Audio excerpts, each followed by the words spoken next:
এখানে তিন গরুয়ার আলেম আছে, জামাত, সুন্নি, কওমি।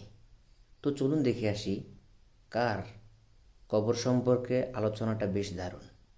আমার কাছে সকলেরটাই ভালো লাগছে, আপনার কাছে কোনটা? চলুন দেখে আসি। যখন আপনি মারা যাবেন, দুনিয়া থেকে বিদায় দিবেন, মানুষজন কেউ বলবে না আজকে বৃষ্টির দিন দাফন করিস না, কেউ বলবে না যে তারা 2টা দিন রাখ, কেউ বলবে না। কবরের মধ্যে যখন নিয়ে যাওয়া হবে, আপনার স্ত্রীর কথা মনে পড়বে, আপনার সন্তানের কথা মনে পড়বে, আপনার বাবার কথা মনে পড়বে। সবচাইতে বেশি কষ্ট আপনাকে যে জিনিসটা দেবে, কি নিয়ে কবরে ঢুকলাম, কেন সুদ খাইছিলাম, কেন ঘুষ খাইছিলাম, কেন কবরের জিন্দগির জন্য প্রিপারেশন নেই নাই। দুনিয়ার জিন্দগিতে একটা মামলায় ফেসে গেলে সুপ্রিম কোর্টে যাওয়া যায়, উচ্চ আদালতে যাওয়া যায়। আখেরাতের জিন্দগিতে কোনো মামলায় ফেসে গেলে পালাবার কোনো আর পথ নাই। চলে যেতে হবে। দালান ঘর, বাড়ি ঘর, টাকা পয়সার জন্য পাগল হয়ে থাকে আমরা, কিন্তু এটা আমার আসল ঘর নয়।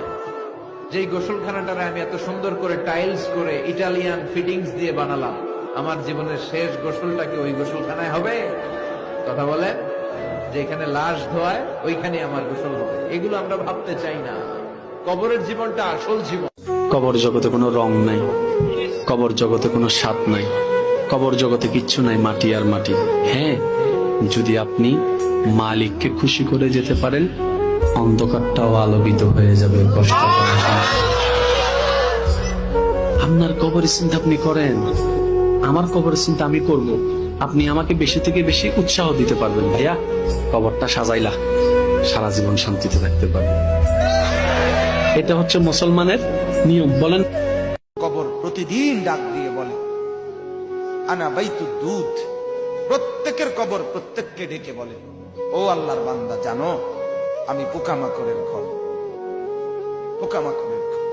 তুমি তো সেই বান্দা যে একটা মশা কানের পাশ দিয়ে উড়ে গেলে তোমার ঘুম বন্ধ হয়ে যায়, চোখ মিলে যায়।